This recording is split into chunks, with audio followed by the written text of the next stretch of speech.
Hello, welcome. My name is Arun Arzarel, and this is the first volume to Insights on Martial Science.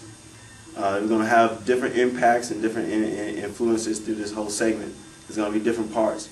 We're going to take different martial arts and kind of study the science behind each different one. Today's first art we're going to take a look at is Capoeira. Capoeira was an Afro-Brazilian art created for revolution in Brazil by the slaves during the 15 and 1600s, when the slaves were first brought from Africa to Brazil. They participated in right to ritual games as far as from Angola. The game Angola, which derives from the country Angola and from West Africa, was a dance developed for male that does this dance correctly, or does it with the most, with the less chances of getting hit, chance to get a wife without paying the dowry. So that dance derived from zebra movements. So from that, we get the basis of what Capoeira is and what it became when it went to Brazil.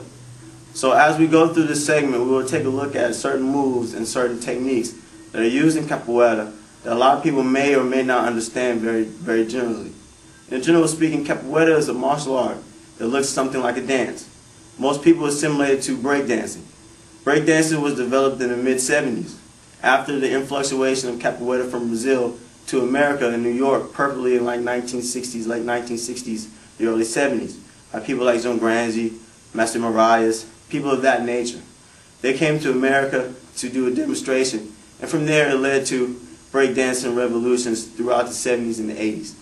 So, from that being said, Capoeira is still with us today, and it grows, and it matures as it grows through different terms of events and different places and characteristics where it's at. So right now we're going to take a look at where it really developed in the homeland of Brazil. In Brazil, there's a lot of trees, there's a lot of places we can go and hide. So Capoeira was primarily used to be an elusive art, an art that uses disguise, deception, something that gets the person to think outside of being, frightened of the person that they're trying to attack. So in other words, you look at the characteristics of the person that practices Capoeira. Usually they're a slave or a person that's oppressed or depressed in a situation where they can't get out of. So most people use that as a sense of their security, being frightened or being scared. If you let a person think that you're weak and that you have no power, more than likely they're going to let their guard down because they're not going to be as susceptible to think that you're going to do something to them. And that's kind of what the base of Capoeira is when we use it as a self-defense.